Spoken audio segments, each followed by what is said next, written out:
सो जाओ।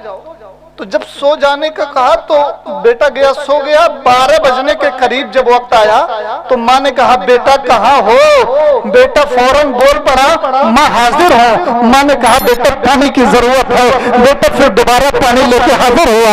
जैसे हाजिर हुआ फिर वही अमल ने माँ ने किया। फिर जानबूझ कर बेटा के जिस्म पर पानी को उड़ा दिया। अच्छा पानी को उड़ा हो तो बेटा थोड़ा और फार्म में आ गया। क्या हो गया? थोड़ा और फार्म में आ गया, थोड़ा और जलाल में आया। माँ ने कहा माँ देख रही है ठंडा कितना तेज है, आप 2 मरतबा मेरे जिस्म पर पानी को उड़े, 2 मरतबा। इसके साथ माँ ने कहा बेटा गलती से हो गया, माफ कर देना। ठीक मैंने कहा ठीक है बेटा जाओ सो जाओ। लड़का गया सो गया। तकरीबन 3 बजने का वक्त करीब आया तो माँ ने कहा कि बेटा कहाँ हो, पानी की जरूरत है। बेटा उठा फौरन पानी लेके हाजिर हुआ। फिर अमल वही माँ ने किया। फिर जानबूझकर उसके जिस्म पर पानी को उड़ा दिया। जैसे फौरन बेटे जलाल में आ गया। माँ आपका दिमाग तो सही है, दिमाग तो सही है। 3 मरतबा अब मेरे जिस्म पर पानी को उड़ेल दिया। आपको थोड़ी सी भी रहम नहीं आ रही है, थोड़ी सी भी तकलीफ नहीं हो रही है? जरा बताइए ठंडा कितनी तेज है। आप 3 मरतबा मेरे जिस्म पर पानी को उड़ेल रही है, आपको तकलीफ नहीं हो रही है? मैंने कहा बेटा शायद तो अभी कहीं हुई बात को नहीं लगाया था, पूछ रहा था कि माँ बता तेरे एहसानात क्या है। अरे बेटा कान खोल के बोल लो, एहसानात की बात मत कर। जरा तू सो, एक मरतबा एक रात की बात ये है, अगर 3 मरतबा तेरे जिस्म पर पानी पड़ जाए उसको जला लेता है। जरा सोच, जब तू छोटा था, जब तू नन्हा था, जब तू बच्चा था, इससे भी ज्यादा सख्त ठंडा खाया करते थे। तू बिस्तर में लगा के देता था, दूसरी बंदी को सीने से लगा के सोया करते थे। कहीं मेरे लाल को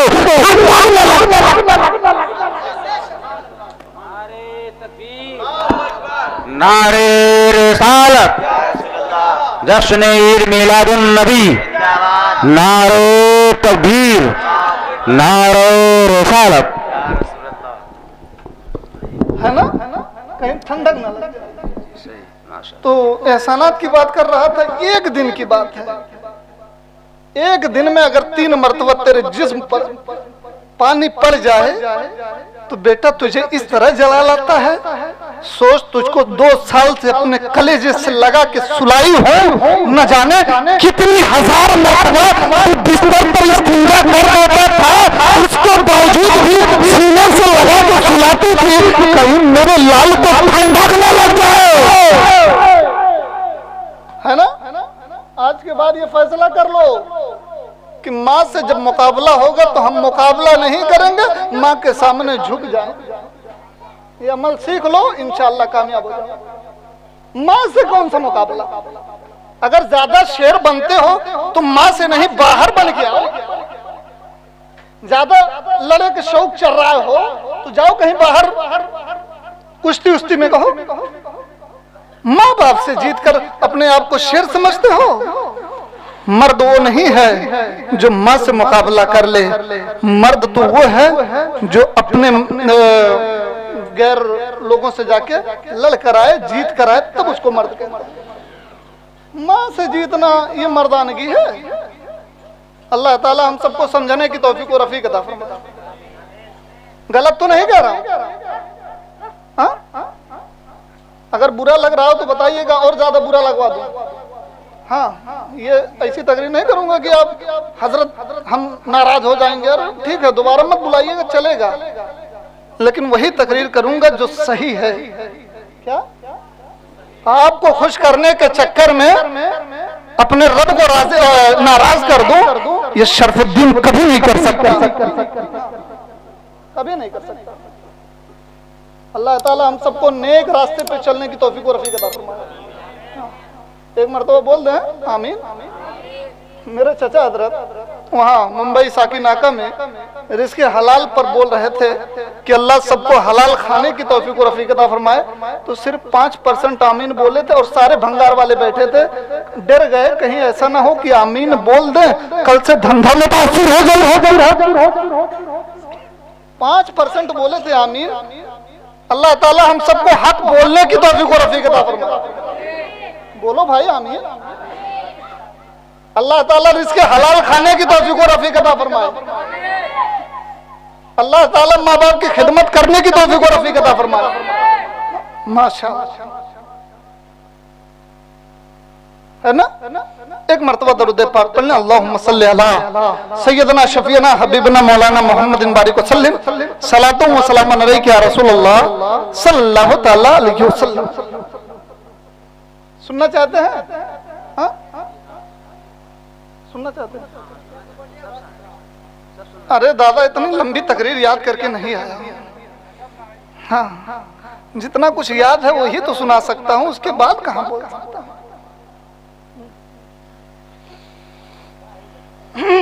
अरे ठीक है, तू डट के मुकाबला करे थोड़ी है, डट के बैठे हो। देखिए ये थी माँ बाप के ताल्लुक से जिस आयत मुकद्दसा की तिलावत की। अल्लाह कुरान में फरमाता है, अगर तुम शुक्र करोगे तो मैं तुम्हें जरूर बढ़ा दूंगा। क्या? अगर तुम शुक्र करो तो मैं तुम्हें जरूर बढ़ा दूंगा। ये किसका वादा है? रब का। किसका वादा है? रब का है। इस सब का वादा नहीं है, सब एक तरफ रब एक तरफ। क्या? सब एक तरफ रब एक तरफ।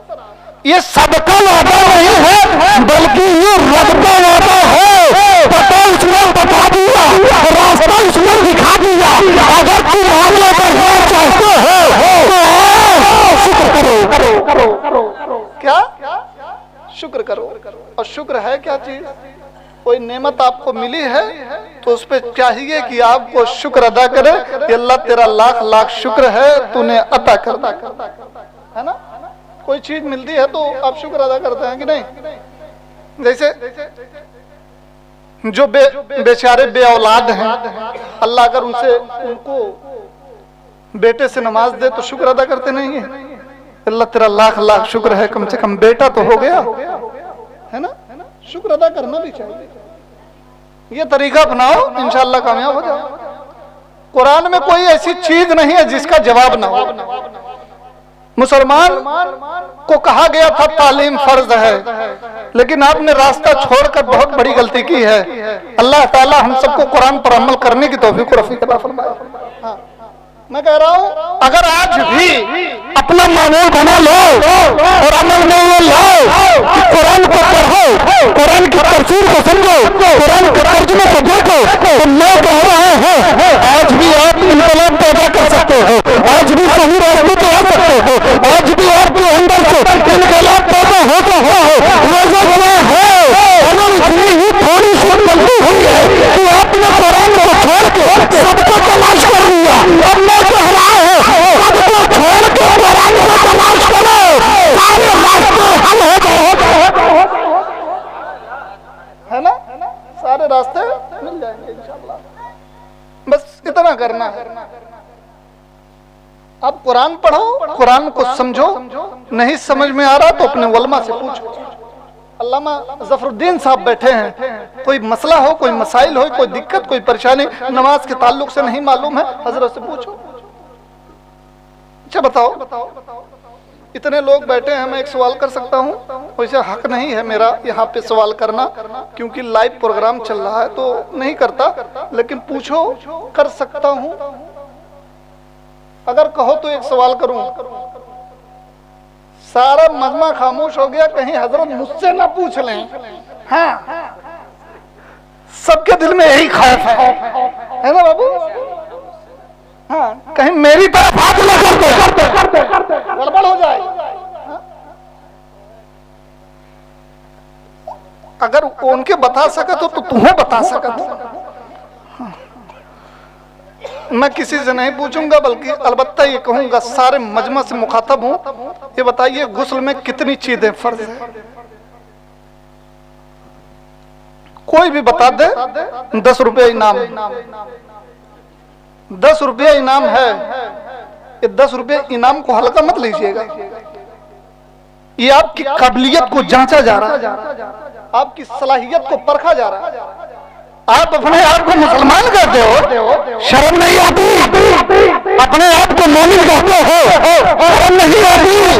अपने आप को ईमान वाला कहते हो, शर्म नहीं आती? जरा बताओ, डंके की चोट पर आप ये कह रहे हो नबी को चाहने वाले हम हैं, हुसैन को मानने वाले हम हैं, रोज को पावन को हम नहीं छोड़ेंगे, गरीब नमाज के पावन को हम नहीं छोड़ेंगे। जरा बताओ, अगर गरीब नमाज को ही पूछ लिए, जरा बताओ गुस्ल में कितनी चीजें फर्ज, तो अब गरीब नमाज से क्या बताओगे? हजरत यही तो गड़बड़ हो गया, यही तो नहीं जानते। सब पूछा जाए, यही में पूछा होता है ना। अल्लाह ताला हम सबको समझने की तौफीक और रफ़ीक अता फरमाए और सच्चा मुसलमान बनने की तौफीक और रफ़ीक अता फरमाए, पढ़ा लिखा मुसलमान। गुस्ल में 3 चीजें फर्ज, इसलिए पूछ रहा हूँ गुस्ल में 3 चीजें फर्ज कि आप नमाज पढ़ने जाते हैं ना, तो जब तक आप पाक नहीं होंगे तब तक आपकी हजरत नमाज नहीं होगी, है ना। ये बताना जरूरी है, क्योंकि लंबी लंबी तकरीरें हम भी करना जानते हैं, हम भी जानते हैं कि मजमे को किस तरह हैंडल किया जाता है, लेकिन मसला मसाइल भी जरूरी है। हाँ। गुस्ल में 3 चीजें याद कर लो बच्चा, अब दोबारा बगर आए जब गांव में तो पूछा जरूर। हाँ, गुस्ल में 3 चीजें कौन सी चीज? पहली चीज क्या है? कुल्ली करना। ऐसा देख रहे हो कसम से जैसे आखिरी मुलाकात है सबकी। हाँ, इतना मतलब भयानक देख रहे हैं सब लोग आंख फाड़ फाड़ के। हाँ, शायद दोबारा कभी मुलाकात नहीं हुई। अरे भैया ऐसा न देखो, हम आपका कोई दुश्मन नहीं है, नश्तर जो लगाता है दुश्मन नहीं होता। हाँ, ये सिर्फ आपको रास्ता दिखा रहा हूँ, रास्ता दिखा रहा हूँ, और जरूरी है रास्ता दिखाना, वरना हकीकत यह है मरने के बाद आप खबर में जब पहुंच जाओगे ना, कोई पुरसाने हाल नहीं होगा, कोई पूछने वाला नहीं होगा, कोई जांचने वाला नहीं होगा, कोई आपको बचाने वाला नहीं होगा। सारे अमल बेकार, क्योंकि दावा करने से कोई फायदा नहीं, दलील भी रखनी पड़ती है, दलील नहीं दे पाओगे तो बेकार हो जाएगा। तो गुस्ल में 3 चीजें फर्ज। पहली है कुल्ली करना। क्या बाबू? एक मर्तबा तेज आवाज याद कर लियो ही बहाने। हाँ, मदरसा में जात हो कि नहीं? जात हो ना? क्या करो। पहला है कुल्ली करना और दूसरा है नाक में पानी डालना। नाक में पानी डालना कहां तक? बांस की हड्डी तक ना पहुंचाना फर्ज है। क्या है? फर्ज है। अगर गलती से एक बाल भी बाकी रह जाए तो आपका गुस्ल नहीं होगा। एक बाल, कितना? एक भी बाल आपके जिस्म पर बाकी रह जाए तो आपका गुस्ल नहीं होगा। अब जरा सुनो, 2 चीज बता चुका हूं। पहली कुल्ली करना, दूसरा नाक में पानी डालना, और तीसरा यह है कि सारे बदन पर पानी फेरना, पहुंचाना। क्या? पहुंचाना यानी आपका एक एक बाल भीग जाए, बह जाए, तर हो जाए, ठीक, तो आपका गुस्ल हो गया। अब अगर आप नमाज पढ़ते हैं तो आपकी नमाज हो जाएगी। क्या हो जाएगी? अब नमाज हो जाएगी। लेकिन अगर अब यही 3 चीजें आप छोड़कर चाहे जितनी नमाजें पढ़ लें, अगर आप पाक नहीं हैं तो आपकी नमाज सब बेकार है। तो जरूरी है कि नहीं? है ना? हिलावत तो हो लेकिन बतावत नहीं हो। हाँ, सर हिलाना आसान है हजरत। हाँ, है कि नहीं? सर हिलाना आसान है। मुसलमान हैं आप, कसम से बहुत जरूरी है सीखना आज हम अपने बच्चों की तरबियत पर फोकस भी नहीं करते। ये मुस्तकबिल के हीरे हैं, ये कौम के हीरे हैं, कौम के ये जो मुस्तकबिल के ना ये सब लोग हीरे हैं, इसको हम नहीं देखते। हमको लगता है चलो यार बच्चा 10 साल का हो गया, क्या जरूरत है इधर उधर करके उसकी जिंदगी को बर्बाद करके हम उसको भेज देते हैं बाहर, भेज देते हैं सऊदीया, भेज देते हैं मुंबई वगैरह, जो बच्चा कमाएगा पैसा लाएगा। लेकिन आप शायद भूल रहे हैं बच्चों की मुस्तकबिल को बर्बाद कर रहे हैं, मुस्तकबिल से खेल रहे हैं। अगर हम 10 साल तक वही जो छूट दिए हैं वो बच्चा इसी वजह से 50 साल तक बर्बाद हो जाएगा। लेकिन मुसलमानों मैं आपको पैगाम देना चाहता हूँ और आपको ये बात बताना चाहता हूँ, अगर मेरी बात से सहमत हो तो मेरी बात को फॉलो करना और इस पर अमल करने की कोशिश करना। जरा मैं आपसे बात कहूँ, इस पर अमल करने की कोशिश ये है कि अगर 10 साल तक अपने बच्चे पर फोकस किया है तो समझ जाना कि 10 साल के बच्चा यही जब कामयाब होगा तो आपका सर फख्र से बुलंद हो जाएगा, आपका सर ऊंचा हो जाएगा। लेकिन अगर 10 साल तक अपने बच्चे पर फोकस नहीं किया है, 10 साल तक आपने उसे छोड़ दिया, उसकी कोई देखभाल नहीं, उसकी कोई जिम्मेदारी नहीं, उसका कोई रखता नहीं, तो समझ जाना कि आपने 10 साल के बाद जब बच्चा बड़ा हो जाएगा वो कामयाब नहीं नाकाम हो जाएगा, वो इधर उधर भटकेगा, इधर बदल ठोकर खाएगा, इधर जाएगा रुकना होगा, वो काम सही से नहीं लड़ सकता है ना। एक फॉर्म भी नहीं भर सकता। अभी SIR फॉर्म इसको हल्के में मत लेना। ये जो अभी फॉर्म चल रहा है पता है कि नहीं? हाँ नहीं SIR फॉर्म है ना, ये इसको मुसलमानों हल्के में मत लो। इसको हर किसी को, हर शख्स को जरूरी है इसको भर दो।